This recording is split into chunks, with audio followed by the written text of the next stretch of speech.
नमस्कार दोस्तों, आप सभी का बहुत स्वागत है मेरे चैनल पर। माता रानी का एक बहुत सुंदर भजन सुना रही हूँ। पसंद आए तो कमेंट करके ज़रूर बताइएगा और ज़रूर साथ दीजिएगा मेरा। बोलिए शेरा वाली मैया की जय हो, जय माता दी।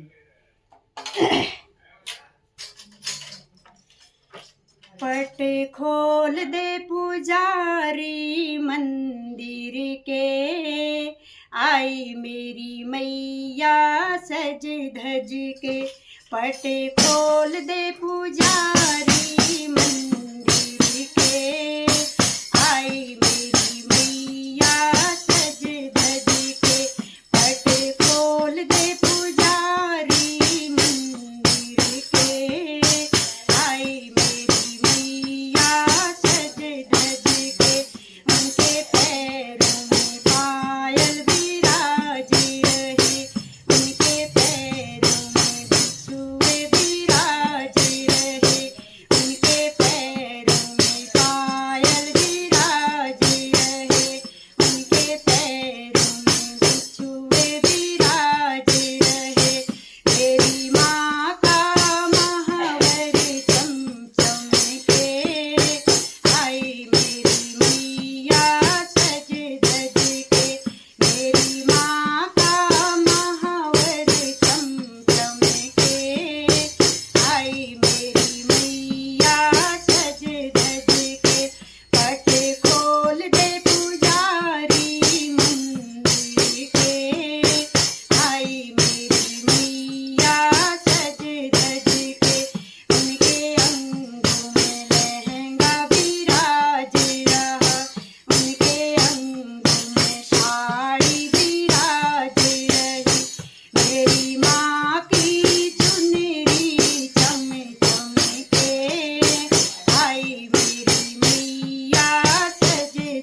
शेरा वाली मैया की जय। जय माता दी।